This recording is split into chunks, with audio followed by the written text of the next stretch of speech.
अनि एक्लै काटेर भ्याउनुहुन्छ कि मैले पनि सघाइदिनु पर्छ? भयो भयो टाढाबाट आउनु भएको पाहुनालाई मलाई ढिलो हुन्छ फेरि कार्यक्रममा तपाईँहरूले तरकारी काट्नु ढिलो गर्नुभएछ होइन? यसरी काट्नुपर्छ कि सुन्नुहोस् यसरी म काटेरै हुर्किया मान्छे हो नि। बसेर सेलरी बसेर अन्त मकै भुट्नु भएछ यहाँ साग काट्नु ओ मलाई बस्ने ठाउँ पनि दिनुभयो।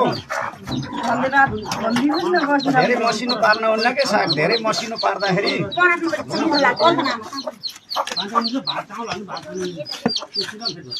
यो घरमा त जहिले आयो मैले यहीँ भात खाने गरेको छु। त्यही भएर आज नै सुगर साइज पारिदिनु हाम्रो सूर्यबहादुरजी कहाँ जानु? त्यहाँलाई त्यस्तै सूर्यले घामले तास सुताएर कहाँ जानु हो भाइ भएको छैन त्यहाँ जागिरी खान जानुभयो क्या